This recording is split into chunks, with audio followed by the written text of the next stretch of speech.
ya maki.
Bomba biso na bolongo na centre tikino na mbanda nsandi mabaku makama na fi yo leka liboso leka nsima biso katikati okende na bozongi komipesi na yo na kombo na tata mwana molimo centre amen. Moni mapa eza wana le 15 pieds. C'est pour lui.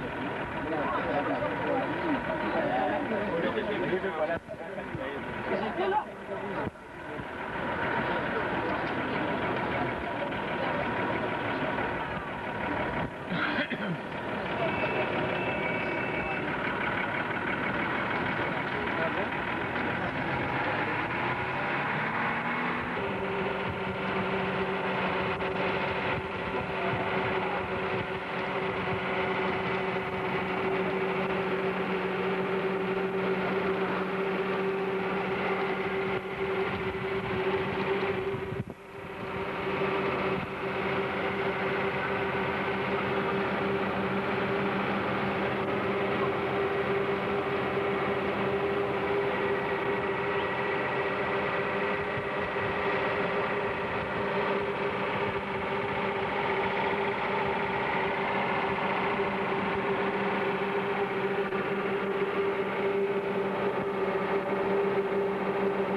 matondo tubutulanga umambote mana kutuvangilanga ye utuvangidi hunumpe kongo bulomba diakatuyangalale wa usegeto yenkangwa wonsono balweki kumbanza sanda tubutuli matondo umfubu kutali masuma dotoko ngelaza ngetulombere akako watukanikila vo kalukaladi yenzami yankaka ye molokala yebeto mumadukulu aprogramu zetu na teye mfokoka luvuva mulwa yelu sere mitulombere lwenda mukongo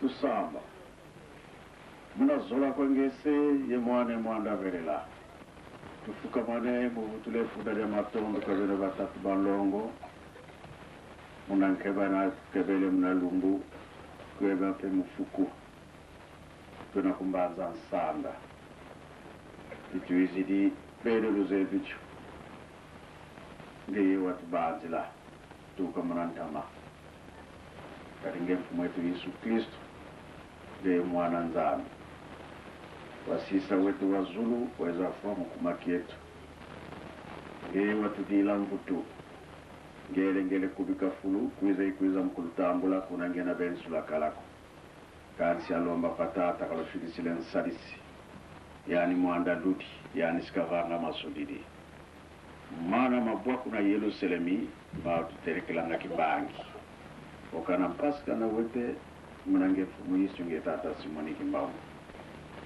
jina dia kuwa nankamba weza tini na mbanza nsanda kasala ngonda tatu kazampamba kukansi za miyindulu musalukia mfumo pamanene wavanga mtoto ewu jina tuizidi Kongo Brazzaville, Kongo Angola, Kongo Kinshasa patukiri kumputu eto bao tuzikutakana jina dia kala mrantango yina inatuizi npasu mkangu wa unzu twalomba kwange wanzambi yetu watudila mvutu watukatula mpasi na yetu yindula bana betakuiza mnanzila tala mpasi za nzila kaanchi bado wakisa vitentu wa salamanima wakengisa sumbule wanza dakalepi fukudialo mkia untu tuilu mmoko mangeye watutani na unazola kwangese mwani mwanda velela amen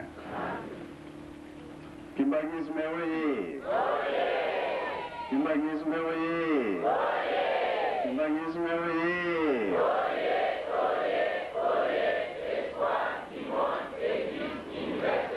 Kamba oye Kamba oye Kamba oye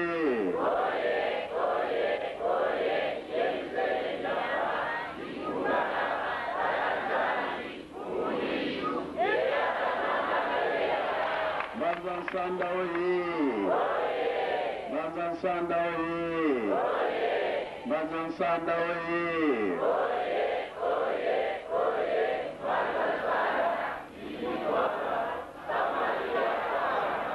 Eunui Embazi Emurugu ya kurui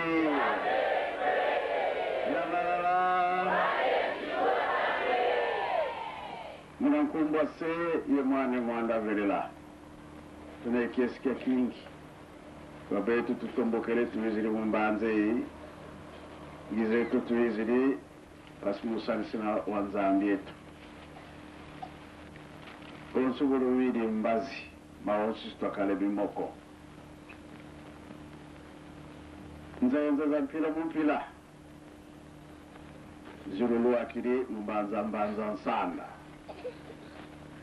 tunayibuta mama mwilu tukiri kuputu kangu wizili yano wingi onsulu wili mama radio kiesi kele kuna kinsasa sovo gari kiantete mbanza nsanda ye katuzoe kuti nsoni kutuonda mbazi nsoni siza kala tutondele Brazzaville wo benena Sangola wo benena fumu za mpila ekinsasa kize kuti nasiri kuna Utumoso tulokuiza. Zina yawo tusavo bimongi uzewe batu baro mangana na talaka batalanga. Yula kawayula kakubeta kweli lokumbaza sana. Mun kiesi kipakiti. Remudi anki zevo papa kukaiza kuvizunga mero zoidi yake. Bantu bana bantama. Jina kaiza papa kangwa wingwa iza yani. Tuka kina mpe unu yaka sabo nzami songele masivi. Duna uwini kaka ndio kumbaza sanda vraiment kiesi ona mumasiri mbazi sabo avant ku batale budinge falata mukiko bobo batela keze ko dimba dimba on to be media mumasiri mbazi tufokole mkubwa semwana mwandabela amen. Qui sont tous jusqu'ici en Banzassande, selon les renseignements que les villageois nous ont donnés, il fait exactement 42 km. Donc nous sommes ici depuis 1h du matin avec le chef spirituel, son éminence Simon Kimbangu Kiangani, qui est venu ici pour une grande cérémonie de rappel ou bien de demande de pardon par la jeunesse pour la malédiction que Papa Simon Kimbangu avait vue. C'était une vision en 1921 lors de sa clandestinité de 3 mois ici en Banzassanda. Rappelez-vous que c'était en 1921, disons le 6 avril, que Papa Simon Kimbangu a commencé son ministère, et le 6 juin, il était déjà traqué pour l'arrestation par le gouvernement colonial belge. Et comme son heure n'était pas venue pour être arrêté, il n'avait pas été encore au bout de sa mission, il a préféré, ou bien il avait préféré se retirer ici en Banzassanda. Mais le 10 septembre, c'est en ce moment-là que Papa Simon avait eu une vision où le Seigneur Jésus est venu lui montrer, lui dire que vraiment plus tard, il y aura des grandes difficultés. Et entre autres, les jeunes ne vont plus, ou bien les enfants ne vont plus obéir à leurs parents. Et ça sera une période de grande turbulence. Et surtout que les jeunes vont s'y mêler. Vous connaissez que pour la plupart, les jeunes sont des révolutionnaires. Alors quand ils vont s'y mêler dans cette turbulence qui va arriver, ça sera des souffrances terribles. Et personne n'avait songé à réparer ou bien à demander au Seigneur pourquoi c'est là, comment on pouvait enlever cette malédiction. C'est ainsi que le 4 août dernier, lors de la fête de la jeunesse, en Kamba, Papa Simon Kimbangu Kiangani a rappelé milliers de kimbanguistes jeunes, surtout qui étaient en Kamba, pour dire que cette malédiction, c'est cette fois-ci qu'il faut qu'on la lève. C'est ainsi que nous sommes ici à Banzassanda, où nous sommes arrivés les uns le samedi, d'autres hier dimanche, et d'autres sont arrivés même à pied. Il y a ceux qui sont venus d'Nkamba à pied, ils ont fait 12 heures de marche avec notre ami Michel Kamasomako. Vous allez suivre tout ce qui va se passer aujourd'hui comme cérémonie de réparation de la faute ou bien de cette malédiction promise par Papa Simon Kimbangu en 1921. Merci beaucoup.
bonso mono kwa wena bonso mono nga uze yefulu singa kwena mukeleka mukeleka mukeleka tusalileka nujambani mukeleka enzambima majitwafuluza kwa ngetata nzambi mfumu Yesu yetata mwana mfumu katona bafuana ko mulokuleki mubokila nkumbwa kuya ndongwe beto tufuka mimi mulokuleki mfumu tulombele kwa ngoye Yesu tata bebekele kutufungulani makasi mkasi zitoyoke vuvu kwa nzambi tozosu wa kusudi sana mvita zina yetu kumchanda awe papa kitulenda vuva mulokuleki hivi na kongolo zaba mbeto. Psaume de David, chapitre 78, de verset 1 à 7. Loyembo na David, mokapo tuku sambo na mwambe nzela ya liboso te na sambo. Tiyo, bakoma maki kalakala, oyo dangote, kasi tokosolo. Oyo ezalaki ye peko kati na Israeli oyo elobaki ye na batata na biso atelema kosakola yango na bana na bango lumbuki na polisi ya batata ya tuka muzoyo bapingisi baitukwa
bango ete Israele yoka mibeko mpe malako ekoloba ngai mpo na bino koyoka lelo mpe bokoyekola yango mpe bokosenzela ete bosala yango. Yawe nzambe na biso asalaki kondima na biso na Horeb. Yawe asalaki kondima na oyo na batata na biso te, kasi na biso tozali nyonso awa na bomoi lelo. Yawe alobelaki bino miso na miso na ngomba longwa na katikati na moto. Wana etelemaki ngai kati na Yawe na bino na ntango yango mpo na kotondolo na bino monoko na Yawe mpo ete bino bobangaki na ntina na moto mpe bobutaki ngomba te. Okogumbamela yango te to kosalela yango te mpo ete ngai Yawe nzambe na yo nazali nzambe na zuwa na kobatela mpe na kokitisa mabe na batata likolo na bana kino libota na misato mpe na minei na baoyo bakoyinaka ngai. Nde okosanga nkombo na Yawe nzambe na yo mpamba te mpo ete Yawe akolongisa te oyo atangaki nkombo na ye mpamba. Kanisa mokolo na sabata ete obulisa yango lokola Yawe nzambe na yo te mwana mobali na yo te mpe mwana mwasi na yo te mpe mowongo mobali na yo te mpe mowongo mwasi na yo te mpe ngombe na yo te mpe mpunda na yo te mpe libwele na yo te mpe mopaya na lopango na yo te na mpe Yawe nzambe na yo abimisaki yo kuna na loboko na nguya mpe na loboko lotembwi. Yango wana Yawe nzambe na yo alakelaki yo ete obatela sabata. Kumisa tata na yo mpe mama na yo.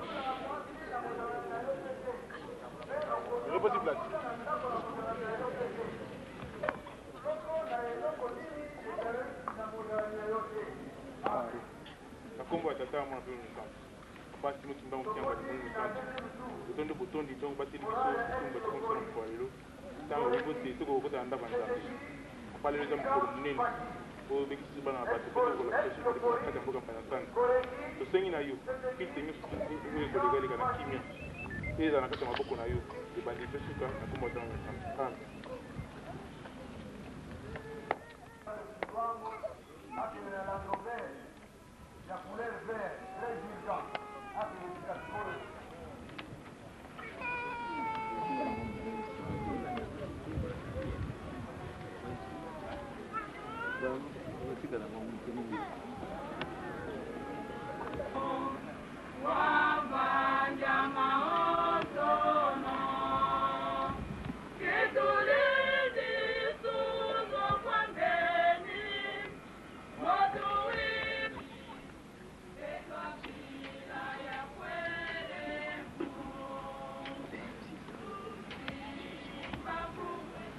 Amen.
Lukondo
kaka bakonzi bazangi buyo koto tata kimbangu yolobi nini yo imbote atikonyo panga ya modebu ya naga ana mokili yotenga kina ye kola yenga yenga yenga kina yo kimongongo molobi na ngai yaka mwana mwana yana ya kimangu wetengela kisalo byotela biko mususu ajalite nazanga zanga kikinya na mokili natenga kina ye kolo na yenga yenga yenga kina yo kimongongo molobi na ngai yaka mwana mwana nanda ya kimangu tengala kisala yotela lobiko mususu ajalite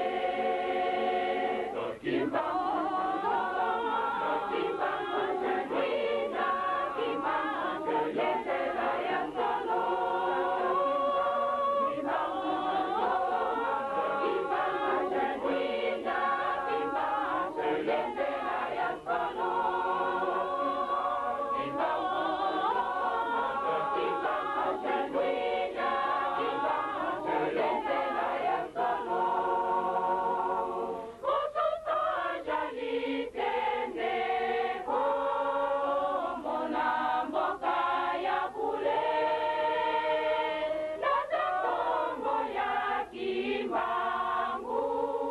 Yesu wako yambayo kimbangu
Tata mwanlongo mfunso longo ngitata mwanda vela.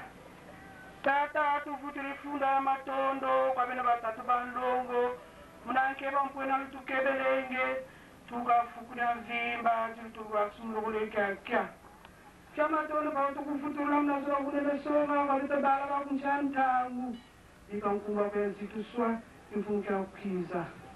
Papa kusila lengo ndolo kitongo tuzwa fulwe ki papa tunamkuba fwana ko mbanga sana ko mbanga mama mingi wao beto baranganga papa kansile mbanga lo zaya nzama tudilanga ndabuzo twange nzambie to papa atukazana na maonso na matumuisa pasunza sungula bimbevo patela na mnanza nzimba nzeli sama boni wani kama ngiri tamu ngira mo kuma kiyeni papa.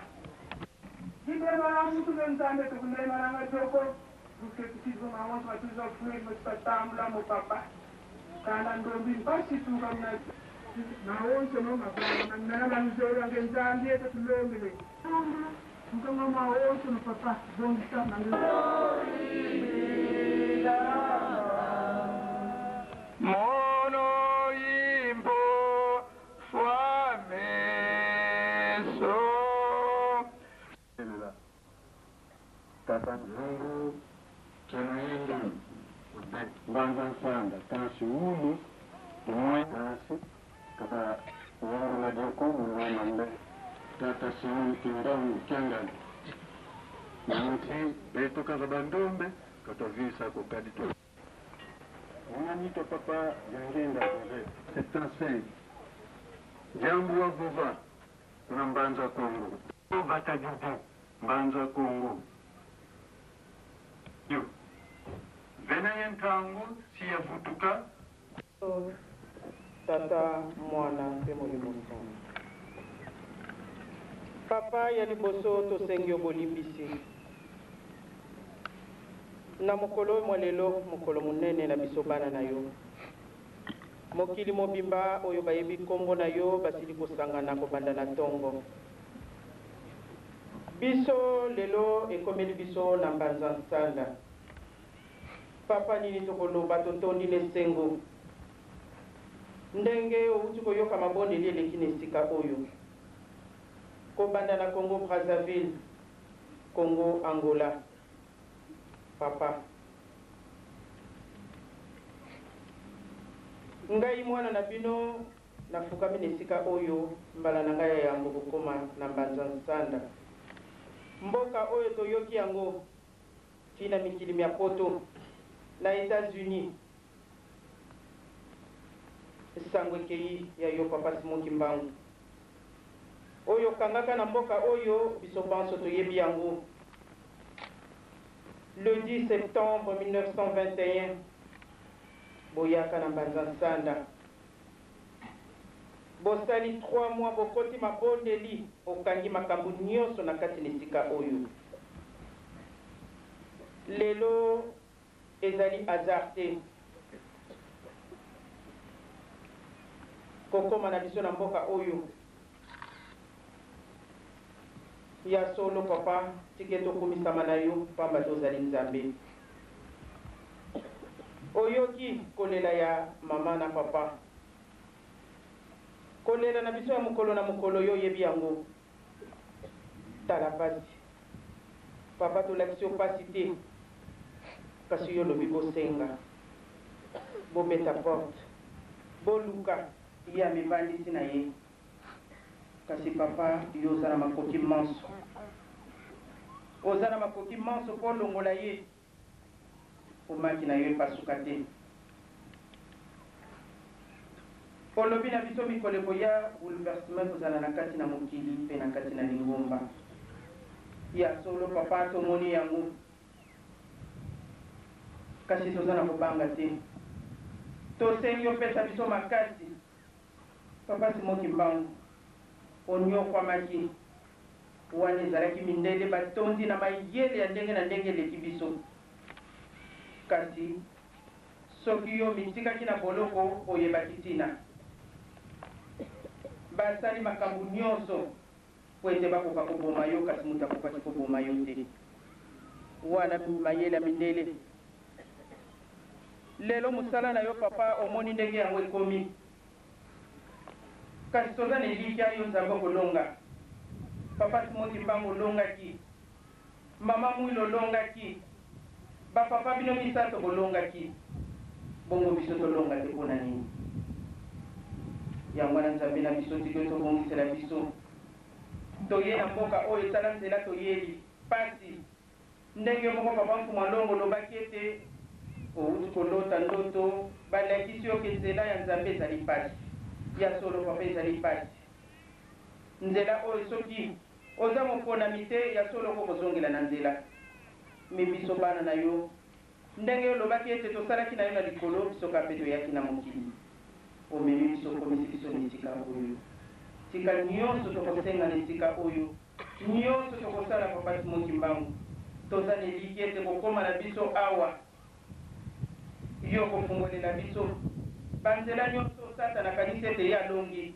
makoki kolonga yo nzambe te pamba te satana asalaki mutu te me yo mutu osalaki biso biso mpe toza basali na yo papa yo ta mungu na soni pamba te akanisi ete aza zwi mokili me azwi mokili te papa pesa biso kaka makasi po tokokolonga etumba monene oyo toza na yango kanisela bapasi na biso na baboka nyonso misato ndenge na uti konoba mpe mokili mobimba yo moko tambolisa biso toza na mokonzi na biso ya lingomba pesa ye papa makasi malgré makambo ya ndenge na ndenge na uti koloba papa Simoki Mbangu bolongaki bapapa bolongi ebongo mpona nini mwana na bino alonga te ya mwana papa bosangisa biso tokóma bomoko papa Simoki Mbangu toyena esika oyo po tokoka kolela epai na yo obongisela biso papa tokóma bomoko ndenge bino moko bokolobaka bapwali ya mbwa ekolalelaka esika moko ekolamukelaka esika moko kanisila moko kati na biso ndenge toyena esika oyo kanisila bana no baza na bopito na baboloko bisika pasi mingi mpe bazalaki na posa bakóma na esika oyo me babikoki te tike tobongisela bango elikya na biso papa yo kotambusa biso ndenge bolingo na yo nzambe ezali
kaka likambo oyo tokoki kokende na yango na baoyo baye nsima totangaki na mikanda mibale mokanda ya liboso totangaki ezalaki mokanda ya nzembo na David mokapo ya tuku 7 nzela ya liboso te na sambo Psaume de David chapitre 78 bien 78 verset 1 à 7 mokanda ya mibale totangaki na Deutéronome chapitre 5 verset 1 à 21. Matei na biso ya mokolo mwa lelo ezali na mosakoli Yesaya. Esaïe chapitre 51. Tokobana na verset ya liboso te ya mwambe. Esaïe chapitre 51 verset 1 à 8.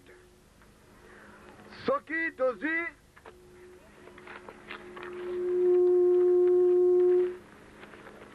tokobanda kotanga na kombo na tata mwana mpe molimo santo. Boyoka santo. Papa yo moko ozali awa na koloba nini? Nasengi te okolata ngai ozwa nga kaka instrument. Mai yo ozali nango lobelela na kati na ngai po te biso moko tokoka koyoka mpe tokoka kosalela yango. Zala na biso na bobandeli mpe suka na nkombo na tata mwana mpe molimo santo. Amen. Batata mpe bamama, likambo oyo toyei ezali likambo monene. Soki toye na kati na mboka oyo toyokaka na banzembo to na minoko ya batata na biso ezali na ntina. Ndenge tosili kotanga na mokanda ya David, bana ya Asafi, korale nango bayembaka nzembo, me na kati na nzembo na bango bakanisaka makambo oyo Nzambe asalaki kati na bango banda batata na bango. Toyebi ete pasi ya bana ya Israeli ezali elaka ya tata Nzambe oyo apesaki na koko na bango Abraham. Apesaki bango, alakaki tata na bango ete bakokende na mokili ya bapaya, bakosala mibu 400 ans. Likambo wana ezalaki elaka esalamaka na bana ya Israeli wana Abraham azalaki lisusu te. Eyaki kokokisama ntango babimaki na kati na Egypte na 430 ans. Ezalaki kaka elaka oyo Nzambe apesaki na Abraham. Kasi oyo balandaki bamonaki pasi na kati na Egypte na kozwa kaka ndamu ndamu 430 ans ya bana ya Israeli. Tango 430 ans ekoki, Nzambe aponaki Moïse oyo abimisaki bana ya Israeli. Ya solo apesaki bango mibeko, alakisaki bango mboka ya bule. Kasi na kozanga kondima doute oyo esalaki ete basala 40 ans batata na bamama. Biso tolobaka ete tozali photocopie ya bana Israel. C'est vrai. Soki totali likambo oyo toyeli ezali likambo ya monene. Biso pe mondele ayaka na kati na Afrique na Congo dia Ntotila na 1491 bien 91 ye akotaka. Balobaki ete batata na biso bayebaki kosambela Nzambe te. Lokuta bayebaki kosambela Nzambe misato. Nzambe ya liboso balobaki Nzambe ya mpungu tulendo, Dieu tout puissant, Dieu saint, Dieu tout puissant. Nzambe ya mpungu dezo, Dieu tout saint et nourricier. Nzambe oyo apesaka bilia, Dieu tout puissant. Nzambe ya misato oyo bazali kobenga Nzambe ya mpungu mayanama, Dieu omniprésent. Nzambe azali na esika nyonso. Metango mondele aye koloba te banzambe wana ezali banzambe na biso te. Yango wana amemelaki biso Nzambe tata, Nzambe mwana, Nzambe molimo santo a remplacer wana. Me posa na bango ezalaki wana te. Batata posa na bango ezalaki wana te. Te baye kozwa biso na kati na bowumbu. Na 1885 baye kokabola Congo dia Ntotila na bapeyi misato. Congo Angola eke na baportugais, Congo Kinshasa eye na babelge, e Congo Brazza eke na bafrançais. Na 1885 pote bazalaki na makanisi mosusu mais lokola ezali elaka nzambe alingaki moto moyindo na 1887 papa Simon Kimbangu aye kobotama molimo mosantu tala likambo nzambe asalaka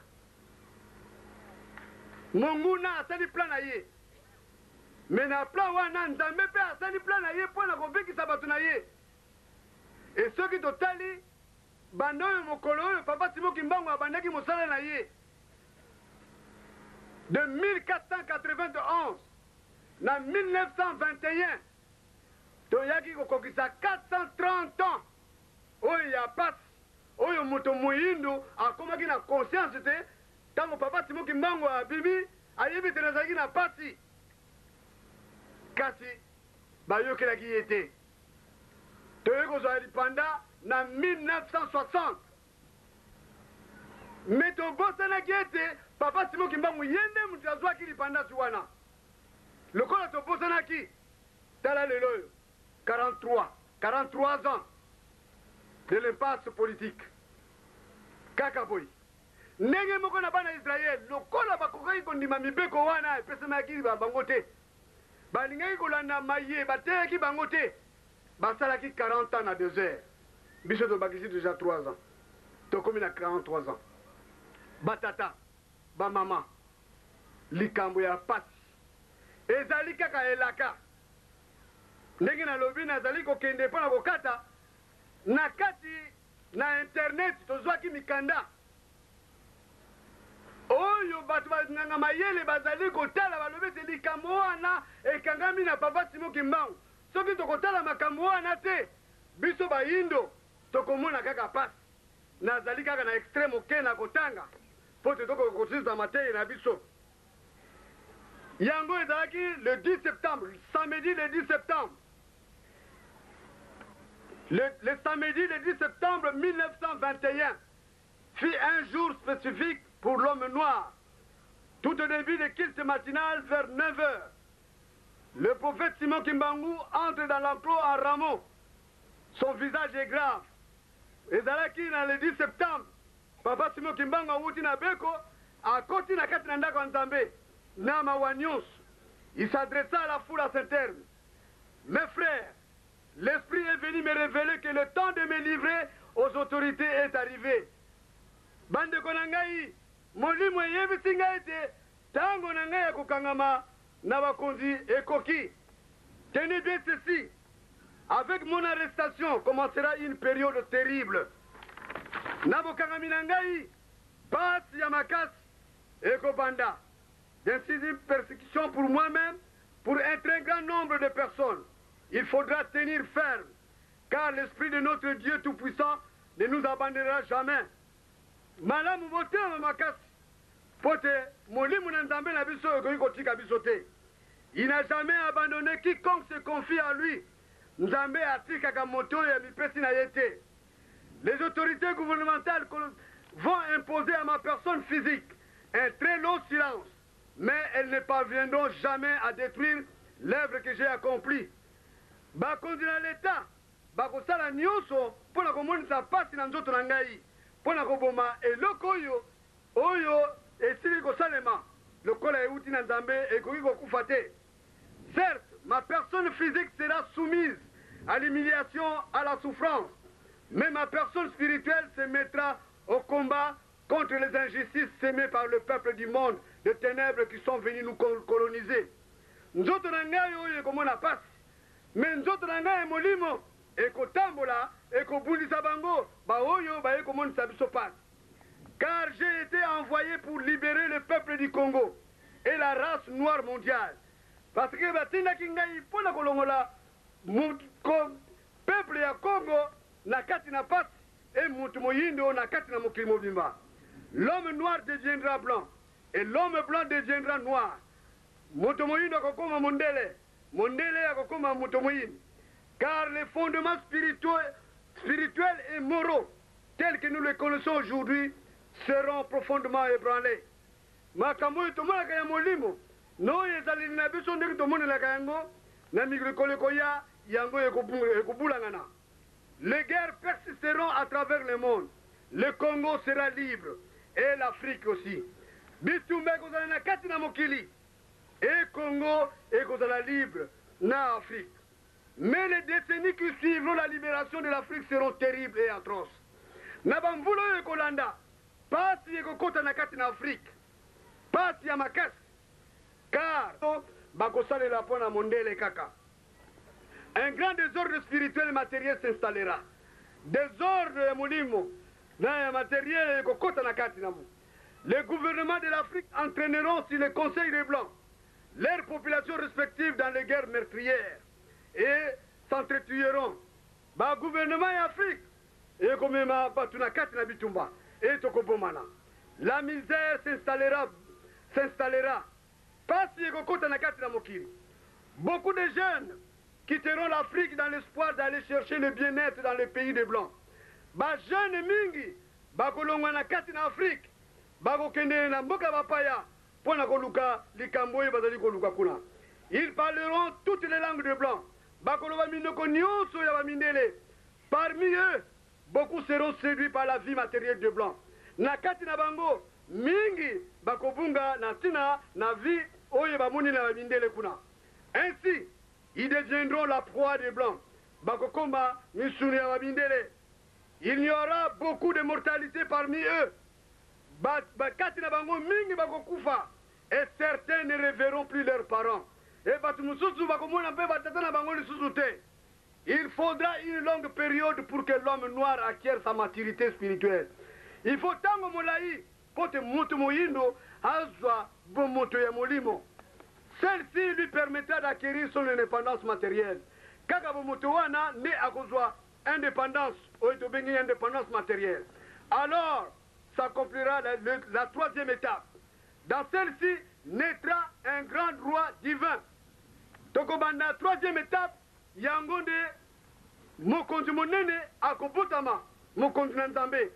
Il viendra avec ses trois pouvoirs. Akoya, Naba pouvoir misato, pouvoir spirituel, pouvoir scientifique, pouvoir politique. Mokonzi wana Akobotama, Akozana pouvoir Yamolimo, Yakozana pouvoir, pour la invention, Akozana pouvoir politique. Je serai moi-même le représentant de ce roi. Nga, ba position ya mokili, ma bota ya mokili, ma bota yemoni pasi koleka muto mwindo ezalité. Continuez à lire la Bible. À travers ces écrits, vous arriverez à discerner les actes de ceux qui sont venus vous apporter ces livres et les écrits ou principes moraux contenus dans ces livres. Yé alobaki. Boko continue kaka na kotanga Biblia na kati na Bible boko muna makambo oyo bato oyo ya makambo ya mabe bato oyo bamemelaki biso mokando oyo. Il faut qu'un voleur soit saisi avec l'objet qu'il a volé. Il faut que moyibi bakanga ye na eloko oyo ya yibi. Nous aurons notre propre livre sacré tokozwa mokanda na biso moko ya Nzambe dans lesquels sont écrites des choses cachées pour la race noire et le peuple Congo. Nakati na mokanda wana mabomba mi oye komama ki pona moto moyindo na moto ya Congo de Totila. Un instructeur viendra avant notre retour. Pona bozongi na bango motei akozonga pour écrire ce livre et préparer l'arrivée du roi. Il sera combattu par la génération de son temps. Motei akoya akoteya pe akokoma mokanda wana. Mais bako bundisa ye. Mais petit à petit, beaucoup de gens comprendront et suivront son enseignement. Et moke batunyoso bakoladaye. Car sans cet enseignement, qui préparera le peuple Congo? Ce qui m'a dit nene koyiko batu ya Congo. Car l'arrivée du roi sera très meurtrière et sans pardon.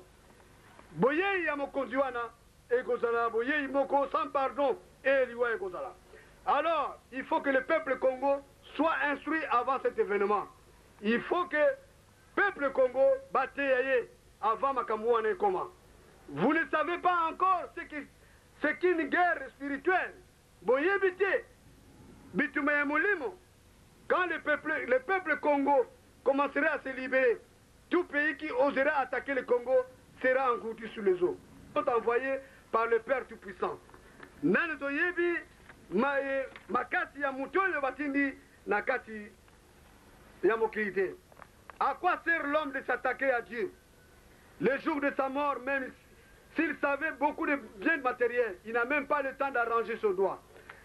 Et là, on dit, il s'attaquer à Tata Nzambe. Mon colonel même, biloko na ye même, il faut arranger un côté. Vous n'avez pas le temps, ni l'espace. Il est un tout dans le tout. Nzambe azali tangote, azali pe esikate, et azali esikanyos, azali. La génération Congo perdra tout. Génération Congo, il sera embrouillé par des enseignements de principes moraux pervers du monde européen. Génération Ekobungi Samakamu Mingi, Namatei Yamabe, Oyakoyoka à travers Bamindele. Elle ne connaîtra plus les principes maritaux de ses ancêtres. Il ignorera sa langue maternelle. Alors, je vous exhorte à ne pas négliger ni mépriser vos langues maternelles.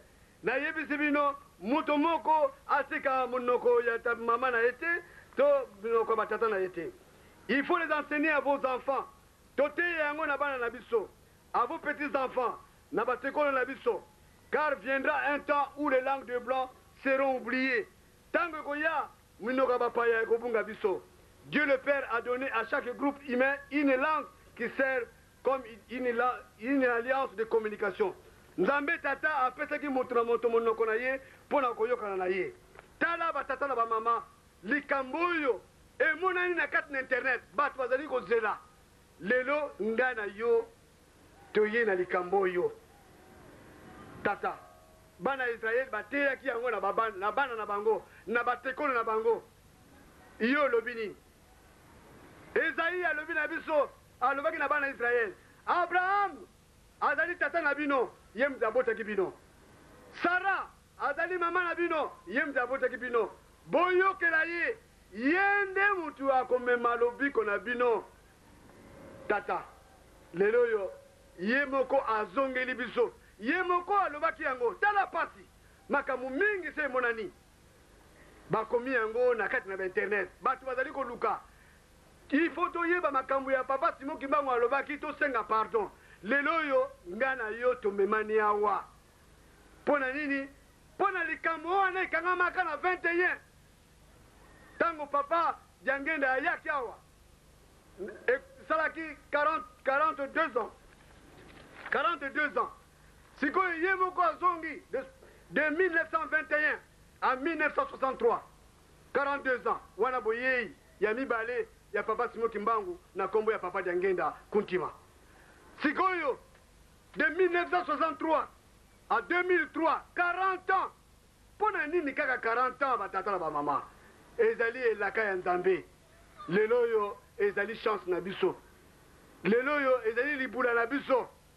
Na yebite esengo nini kozala na biso. Toye ko fongola mokili mobimba, ba yino mobimba. Pote passe ezali kaka kati na biso. Yango wana batata ba mama tososola et totika toyo comme la veille ye aye tosala erreur oyo esalaki bayekoli ya Jean-Baptiste te tango amoni kolo yuso azali kosala Jean-Baptiste atindi bokende kotala nanu soki ye mais pourtant Jean-Baptiste azali cousin na ye. Jean-Baptiste na Jésus-Christ bazalaki bandeko moko abotami na tata kulut na mama kulut. Moto aboka Yesu abotami na mama leki. Mais abotani likambo na Nzambe. Azali kotuna. Bokende kotuna esoki ye wana balobaki. Mais Yesu par contre alobaki ete Jean-Baptiste ye wana nde Eli. Tata, yo ozali kuna? Mama, eloko nini yo lobi na likambo na yo? Tote ya bana na biso makambo ya papa Simon Kimbangu. Po ete pasi oyo emonanaki na kati na bango. Makambo ya salaki yango lelo yo toye koluka ete bafongola biso pote biso tokoka kozwa oyo babongiselaki biso yango wana ekoki na biso na mokolo ma lelo na kombo na tata mwana mpe molimo santo. Amen. Yotelema tobongo. Notre Père qui est aux cieux, que ton nom soit sanctifié, que ton règne vienne, que ta volonté soit faite sur la terre comme au ciel. Donne-nous aujourd'hui notre pain quotidien. Pardonne nos offenses comme nous pardonnons à ceux qui nous ont offensés. Ne nous unis pas à la tentation, mais délivre-nous du malin, car c'est à toi qu'appartient dans tous les siècles les règnes, la puissance et la gloire, au nom du Père et du Fils et du Saint-Esprit. Amen.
Tutelama tulombele pe suiti ya onsono ilendi bao unanima eketi mouvement eketi service eketi monkia kifumu lutelama kabau kakako voze ivonge ye munivu ya district wenina ute kuvana kamtubokele kumbu eketi ku Brazzaville eketi ku Angola eketi mumunsi RDC voze vo kifumu ke district wenina bambuta lutelama tulovana byambo.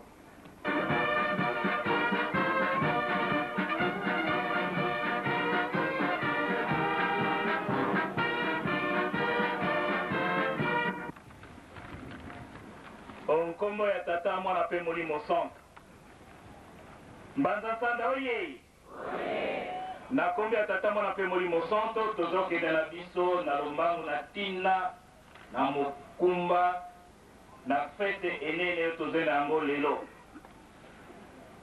Pamba te biso touti mikili na mikili.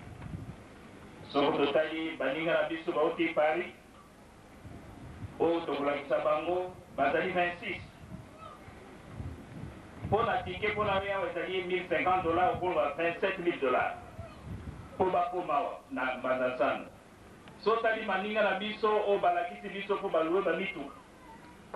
Mi balé pour te couvrir dans il y a à peu près 5 ans. So ko tali location, so vous avez $300-400, ça fait $20,000. Pour la nini, pour la kotala di kampo monene, salama ki na mabele oyo.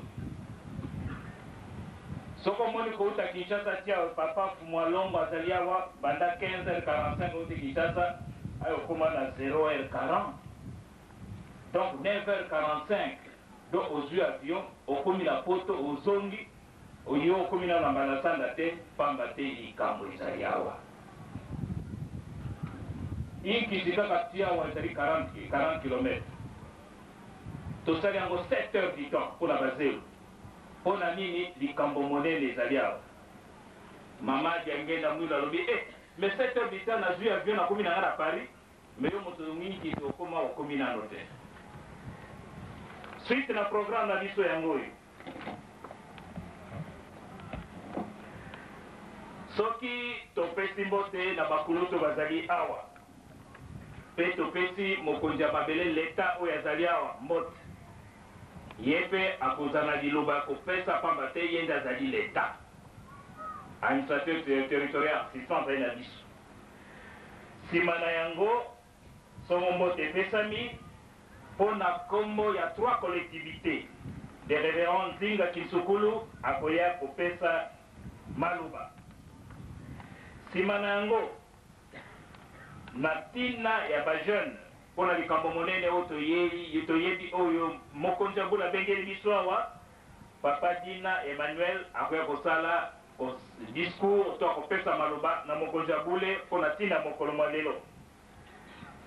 Na mbisa nde doyen d'âge azali awa ngudi ya nganga papa Nzongasa Marcel akozanga liloba te mpona kobeta sete na ntina maye tokoyoka na esika eye. Nsima bopesi mokonzi ya mbule mboti mpe honneur soko asilisi koloba ndenge balobaki na biso na secrétaire ya ville sainte bakomema biso bisika oyo tokokenda. Ntango bazali koloba yo yoka. Soko ozali na mosala no ya koyoka yoka. Soko ozali mopanzi sango ayebi mibeko ndenge bapanzaka sango. Mafuta na petrole batiaka yango esika moko te to na mai. Ndenge bapesi biso oyebi likambo te vanda na ata oyebi tika bayi bapesa memi mokumba ya kopanza sango.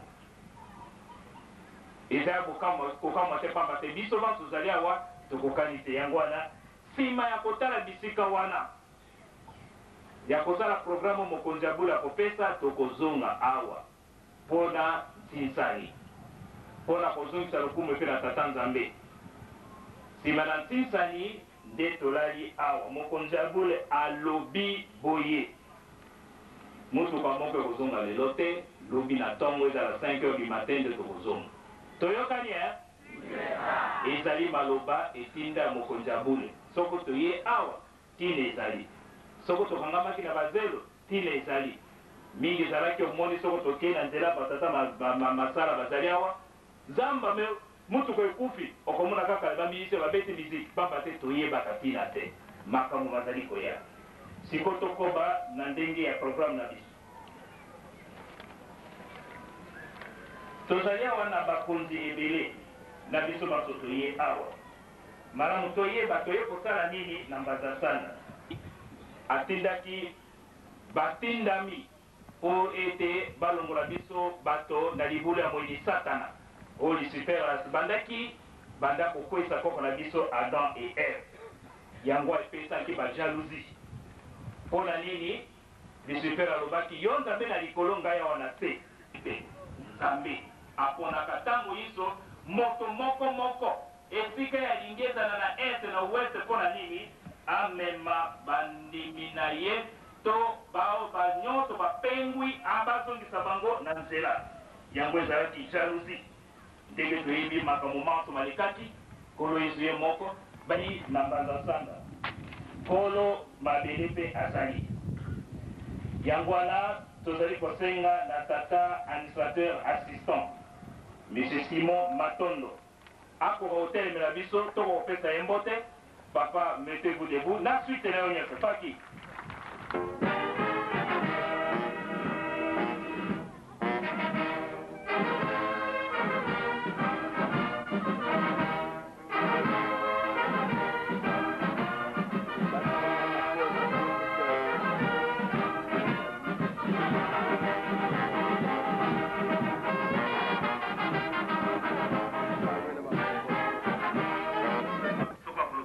Vous pouvez venir ici au micro.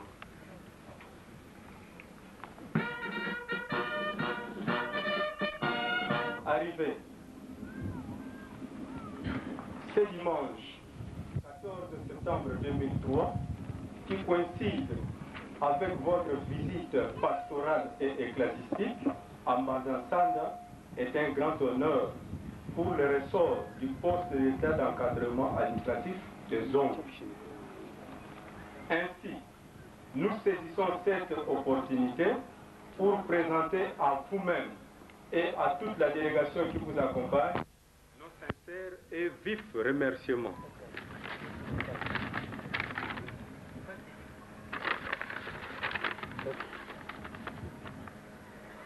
Que la grâce du Seigneur Tout-Puissant puisse vous assister.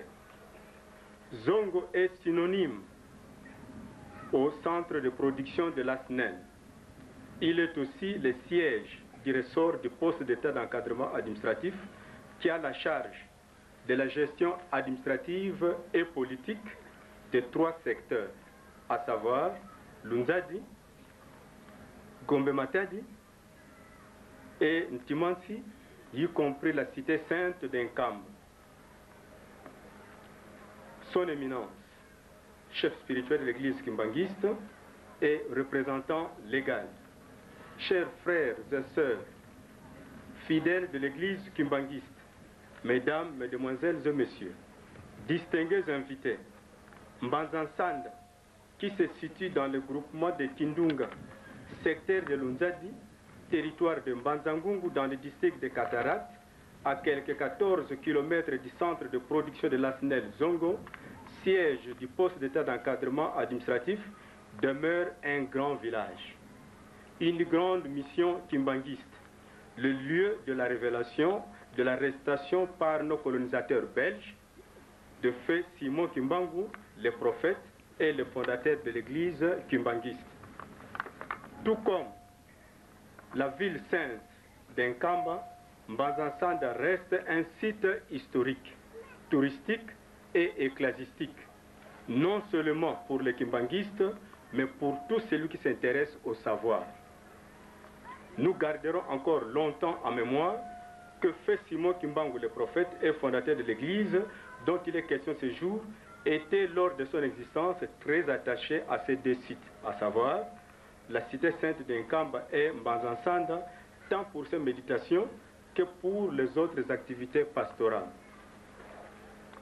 La contrée que vous visitez ce jour est enclavée. Elle connaît des problèmes de route et de ponts. La communication pose d'énormes difficultés. Elle n'a pas de marché au sens propre du terme et le billet de banque n'y circule pas. Notre richesse principale est centrée sur le chikwang, les braises et l'huile de palme. Il s'y pose donc des problèmes de développement.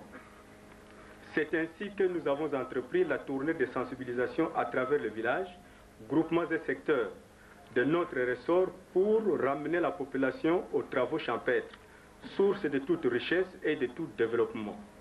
Nous conscientisons la population à cultiver le manioc, les arachides, les haricots, le maïs, oignons, patates douces, sésame, bananes et autres petits pois. Nous avons sollicité l'implantation du système communicationnel avec les entreprises Vodacom et Celtel. Nous instruisons la population au Salongo et faisons des appels aux opérateurs économiques et autres afin d'installer les maisons de vente et de produits divers comme pharmaceutiques, les chambres froides et des alimentations. Nous comptons sur la présence d'un courant continu et sans délestage de la SNEL Zongo. Mesdames, Mesdemoiselles et Messieurs, distingués invités, l'église kimbanguiste est nôtre. Son fondateur est un digne fils de ce pays, la République démocratique du Congo. Il est congolais de naissance et d'origine. Du reste, elle ne cesse de soutenir et de secourir les actions gouvernementales. Nous ne cesserons de la remercier.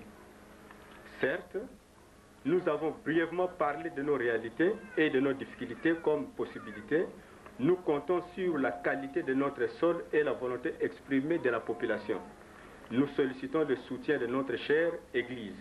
Que le Tout-Puissant nous bénisse et nous protège. Je vous remercie.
bango bazali banani bazali bandeko na biso bake kotanga na poto tokaki makambo balobaki awa bango bake kotanga na poto babosani bokoko na bango te na mwa ndambo ya mbongo bazwaka mpe na sisa basala yango wana basombeli lingomba ntango papa mwambanza alobaki na katikati yango aza pata tata nzaki lakisa ata loboko tata nzaki tata wana azali professeur ateyaka bana mindele mpona na poto mais azali okoyeba te banda na mabele avandi opesi lokota avandi mais un grand professeur atiki misala na makambo nyonso famille balobi me yango tata malamu nini alobi ngai ifo na servir lingomba na biso omoi bango wana batata bango bango nyonso bazali wana tala bilongi ya kitoko kitoko nyonso basali tata simokima kona na poto balobi tokolanda ye